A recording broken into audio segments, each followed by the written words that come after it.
মজাদার আমসত্ত্ব একই ভিডিওতে আমি আজকে তোমাদেরকে ২ ধরনের আমসত্ত্ব বানিয়ে দেখাবো। আর এই আমসত্ত্ব কিন্তু ছোট থেকে বড় সবাই অনেক বেশি পছন্দ করে। তো চলো কথা না বাড়িয়ে মূল রেসিপিতে চলে যাচ্ছি। তো আমসত্ত্ব বানানোর জন্য প্রথমে আমার লাগছে কাঁচা আম। এটা কিন্তু পাকা আম দিয়েও বানানো যায়, আবার চাইলে কাঁচা আম দিয়েও বানানো যায়।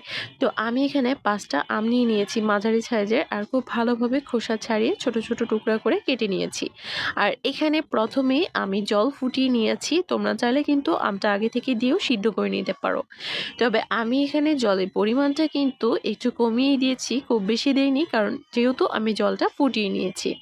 তো এখন আমটাকে প্রথমেই খুব ভালোভাবে সিদ্ধ করে নিতে হবে।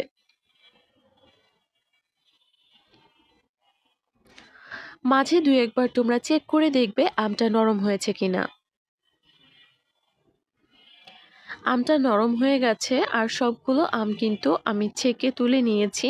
আর এখন খুব ভালোভাবে একটু ঠান্ডা করে তারপর আমের আটিগুলো বাদ দিয়ে দিয়েছি।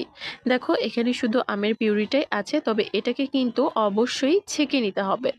তো পারফেক্ট আমসত্ত্ব যদি বানাতে চাও অবশ্যই কিন্তু এটাকে ছেঁকে নিতে হবে। তোমরা চাইলে কিন্তু কোনো জালি অথবা কোনো পাতলা কাপড়ে করেও ছেঁকে নিতে পারো।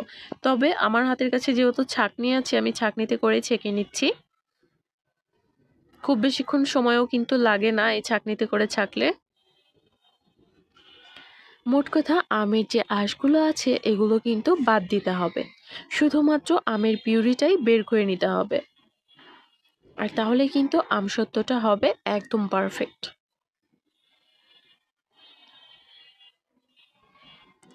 তো আমি এখানে আমের পিউরিটা বের করে নিয়েছি, দেখি বুঝতে পারছো কতটা স্মুথ হয়েছে। তো এখন একটা প্যানের মধ্যে আমি প্রথমে একটা মশলা রেডি করে নিব। তো আচার বলি বা সত্ত্ব, এই মশলাটা কিন্তু লাগবেই। তো প্রথমে আমি কয়েকটা তেজপাতা দিয়েছি, ৩টার মতো তেজপাতা, আর এখানে আমি ৭-৮টার মতো দিয়েছি শুকনো লঙ্কা। প্রথমে তেজপাতা আর শুকনো লঙ্কাটাকে আমি একটু শুকনো খোলায় ভালোভাবে একটু ফ্রাই করে নিব। চুলার আঁচটা কিন্তু এ পর্যায়ে লোতে রাখতে হবে। যেহেতু শুকনো লঙ্কা দিয়েছি, হাই হিটে রাখলে কিন্তু কাশি হবে।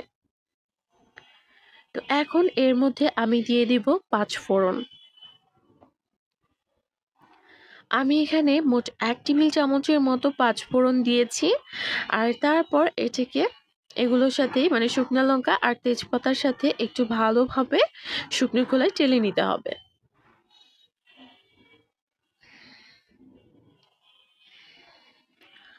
তো এটা একটু গরম গরম থাকা অবস্থায় কিন্তু আমি ব্লেন্ড করে নিব। তো খুব ভালোভাবে একটা পাউডার কিন্তু আমি তৈরি করে নিব এখান থেকে। আর পুরোটা আমি আমসত্ত্বতে ব্যবহার করব না। পরবর্তীতে আচার বানানোর সময় কিন্তু আমি এই মশলাটা ব্যবহার করব। তো এটা তোমরা অবশ্যই বানাবে আচার বানানোর ক্ষেত্রে। তো অনেকেই কিন্তু জানো না, বেশিরভাগ সবাই জানো, তবে যারা নতুন রান্নার ক্ষেত্রে তারা কিন্তু জানে না।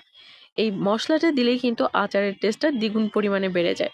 তো এই মশলা দিয়ে আর এই মশলা ছাড়া ২ ভাবেই কিন্তু আজকে তোমাদেরকে আমসত্ত্ব বানিয়ে দেখাবো। তো দেখো এখানে প্রথমেই আমি কড়াইয়ের মধ্যে এই পিউরিটা দিয়ে দিচ্ছি, আমের পিউরি।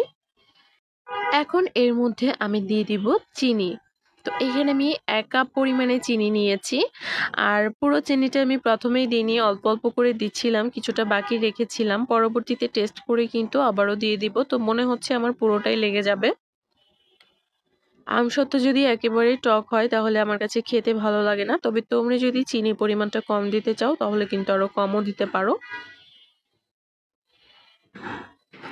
যে যেরকম মিষ্টি খেতে পছন্দ করো ওই মাপেই কিন্তু দিয়ে দিবে। চুলার আঁচটা কিন্তু আছে এই পর্যায়ে একদম লো হিটে। তো আমসত্ত্ব বানানোর সময় কিন্তু আমি কোনোভাবেই মানে চুলার আঁচটা বাড়তি রাখি না, কারণ বাড়তি রাখলে হবে কি নিচের দিক থেকে যদি একটু লেগে যায় তাহলে কিন্তু পুরো আমসত্ত্বটাই একদম তিতো লাগবে। মানে আচার অথবা আমসত্ত্ব এগুলো বানানোর সময় যদি হালকা করেও নিচে লাগে তাহলে কিন্তু খেতে একেবারেই তিতা লাগে। তো এই দিকটা অবশ্যই মাথায় রাখতে হবে। তো আমি কিন্তু এখানে স্বাদ অনুযায়ী লবণ দিয়ে দিয়েছি। আর চিনিটা আমার একটু কম মনে হয়েছিল মিষ্টিটা, তো এখানে আমি আরও কিছুটা পরিমাণে চিনি কিন্তু অ্যাড করে দিলাম। মানে মোট আমি এখানে ১ কাপ পরিমাণে চিনি দিলাম। খুব ভালোভাবে নেড়েচেড়ে দিতে হবে। মাঝে, মাঝে কিন্তু নেড়েচেড়ে দিতে হবে। তো আমসত্ত্ব নাড়ার সময় কিন্তু আমার হাত ব্যথা হয়ে যায়, যার কারণে আমি চুলার আঁচটা একদম অল্প রাখি। তো এখন কিন্তু একদম লাস্টের দিকে আমি ১ চা চামচ পরিমাণে বিট লবণ দিয়ে দিলাম। বিট লবণ যদি হাতের কাছে থাকে অবশ্যই দিয়ে দিবে, টেস্টটা ভালো আসে। তবে হাতের কাছে না থাকলে অবশ্যই স্কিপ করবে। তো এটা কিন্তু এখন একদম রেডি। তো আমি চুলা থেকে নামিয়ে নিয়েছি। প্লেটে আমি আগে থেকেই তেল মাখিয়ে নিয়েছিলাম। তো এখন আমি এখান থেকে অর্ধেকটা পরিমাণে একটা প্লেটের মধ্যে দিয়ে দিলাম। আর বাকি যে অর্ধেকটা আছে এটার মধ্যে কিন্তু আমি মসলাটা এড করব, যে মসলাটা আমি আগে থেকে বানিয়ে রেখেছিলাম। আমি এই প্লেটটাকে একটা সাইডে রেখে দিব। আর অবশ্যই এভাবে একটু নাড়িয়ে দিতে হবে যেন সব দিকে সমানভাবে থাকে।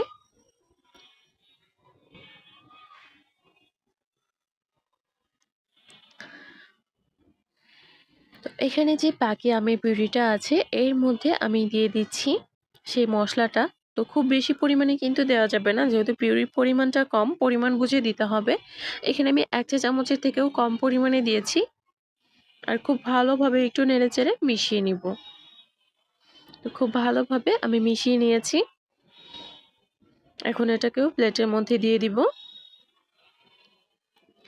এই আমসত্ত্বটা যে একদম কড়া রোদেই শুকাতে হবে এমন কিন্তু কোনো কথা নেই। তোমরা চাইলে এটাকে ফ্যানের বাতাসেও শুকিয়ে নিতে পারো। তবে ফ্যানের বাতাসে একদম ভালোভাবে সত্ত্বগুলোকে আমি রোদে দিয়েছি, কিন্তু পাখির নজর পড়েছে, কি আর করার। পাখিতে কিন্তু অলরেডি নিয়েও গেছে। তো যেদিন দিয়েছি সেই দিনই দুপুরে ছাড়াও কিন্তু এটা বানাতে পারবে। একটু টকটক লাগবে খেতে, তবে ভালো। মানে আমসত্ত্ব মানেই একটা অন্যরকম মজা। দেখো আমি কেটে নিয়েছি। প্রথমেই কিন্তু আমি পাখি খাওয়ার যে অংশগুলো সেখান থেকে একটু করে ফেলে দিয়েছি। আর এখন আমি একটু মাঝখান থেকে তোমাদেরকে একটু রোল করে দেখাচ্ছি। নিচের অংশটা কিন্তু প্লেন হবে না। অনেকেই ভিডিওতে দেখায় নিচের অংশটা একদম প্লেন। আসলে নিচের অংশে কিন্তু তেল দেওয়া থাকে প্লেটে আগে থেকেই। তাই একদম যেগুলো একদম খাঁটি আমসত্ত্ব, এটার নিচের অংশটা কিন্তু প্লেন হবে না। এটা তোমরা বাসায় বানালেই বুঝতে পারবে। দেখো, ২ টাই অসম্ভব মজার হয়েছে। তোমরা এভাবে ট্রাই করে দেখতে পারো।